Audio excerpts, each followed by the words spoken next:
Class 9 কোষে দেখি 20 page number 275 একের 3 দাগের অঙ্ক বলে দিয়েছি।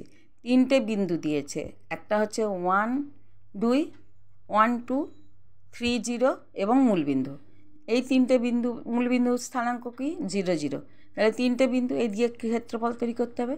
ছবি এঁকে আমি বুঝিয়ে দিয়েছি যে তিনটে বিন্দু দিয়ে একটা কীভাবে ত্রিভুজ তৈরি করেছে তার ক্ষেত্রফল। ক্ষেত্রফলের সূত্র হচ্ছে half mod x1 into y2 minus y3 plus x2 y3 minus y1 plus x3 into y1 minus y2। Mod দিয়েছি কেন না, অনেক সময় ঋণাত্মক মান আসবে, সেটা মড থেকে বেরিয়ে গিয়ে হবে ধনাত্মক হয়ে যাবে, সেই কারণে মড চিহ্নটা ব্যবহার করেছি। দেখো x1 x2 x3 y1 y2 y3 বসিয়ে দিয়েছি। এবার মান বসিয়ে আমি কত পেলাম, -6 পেলাম। তাহলে -6 হচ্ছে কখনো ক্ষেত্রফল হতে পারে না, সেই জন্য মড দিয়েছি। এবার মড চিহ্ন থেকে বেরিয়ে গেলে সেটা হয়ে যাবে কত 3। তাহলে 3 বর্গ একক।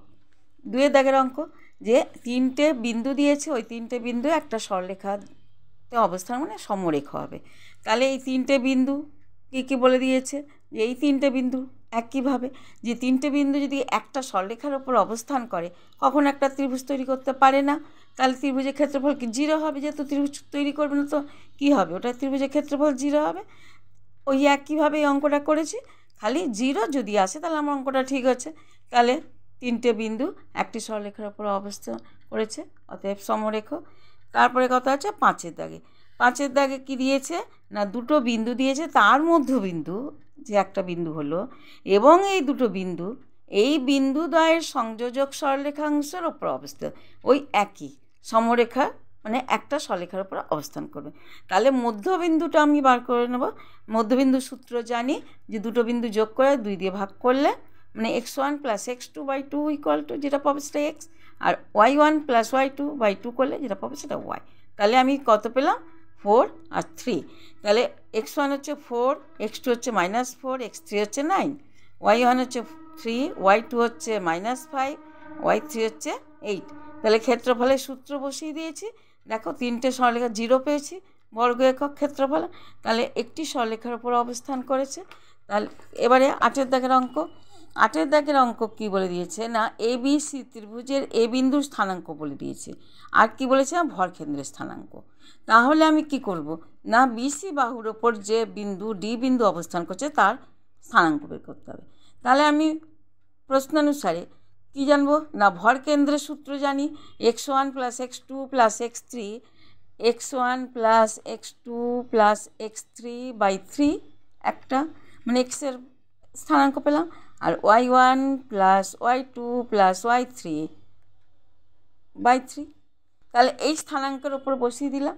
এ বিন্দুর স্থানাঙ্ক জানি, বসিয়ে দিয়ে প্রশ্নানুসারে হয়েছে কেন ভরকেন্দ্র বলে দিয়েছে, তাহলে -2।